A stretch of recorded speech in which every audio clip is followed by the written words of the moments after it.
In this video, I'll be going over the 2025 Seahawks draft picks. With their first draft pick, the Seahawks selected Gray Sable, guard, North Dakota State.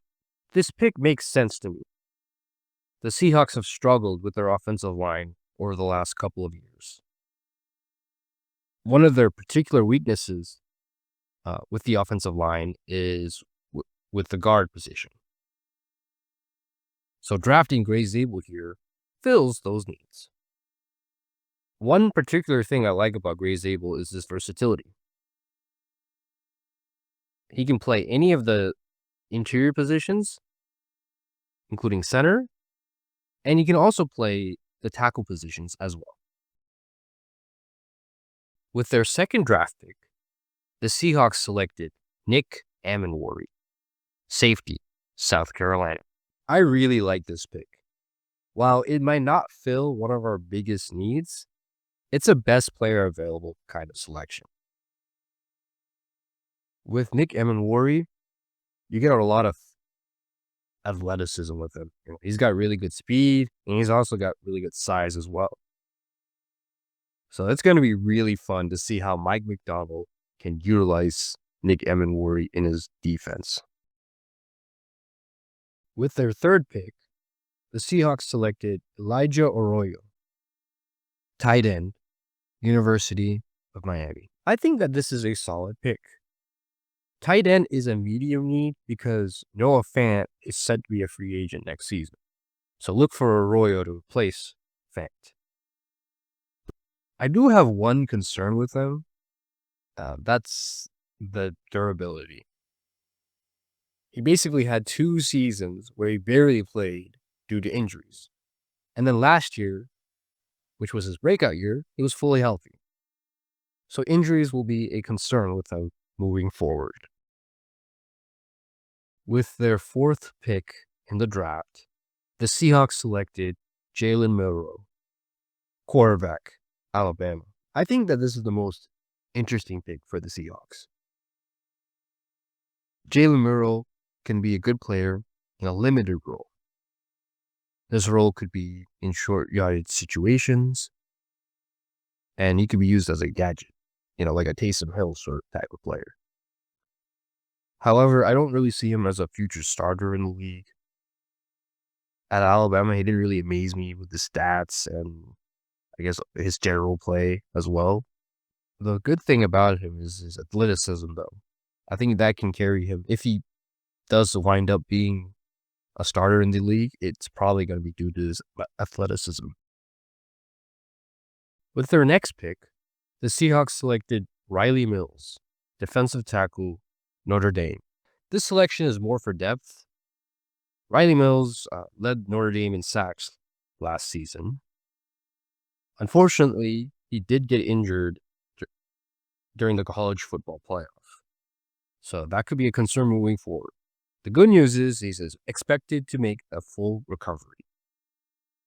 With Jaron Reed and Byron Murphy ahead of him, he'll probably not be starting this year, and he'll probably be like a rotational piece in this defensive line. With their next selection, the Seahawks selected Torrey Horton, wide receiver, Colorado State. I really like this selection. The Seahawks needed a younger wide receiver. JSN is your only good young wide receiver right now. So this pick fills a need for sure. In terms of his performance, he had 2 good seasons in 2022 and in 2023.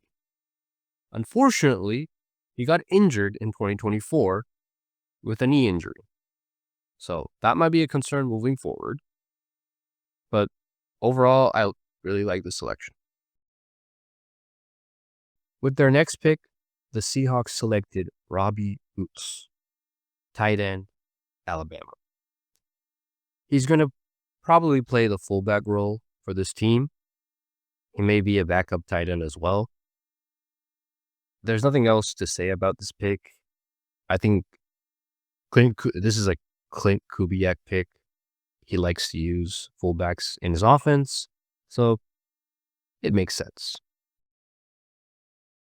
With their next pick, the Seahawks selected Bryce Cabledew, tackle, Kansas. I think that this pick is for mostly depth, so I think it's solid. With their next pick, the Seahawks selected Damian Martinez, running back, Miami. I like this pick because it adds depth to the running back room. Both Kenneth Walker and Zach Charbonnet have gotten injured over the years, so adding another running back wouldn't be a bad idea. In terms of Martinez's production, he had 2 good seasons in 2023 and 2024. He transferred in 2024 to Miami, and he had a solid season. He was also able to catch passes out of the backfield as well. So look for him to become a third down running back. With their next pick, the Seahawks selected Mason Richmond, tackle, Iowa. All I can say about this pick is that it adds depth to the offensive line, specifically the tackle position. With their final selection, the Seahawks selected Ricky White, wide receiver, UNLV.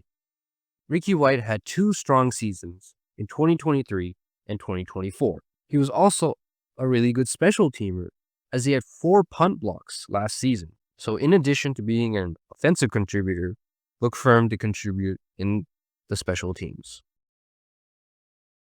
That is going to do it.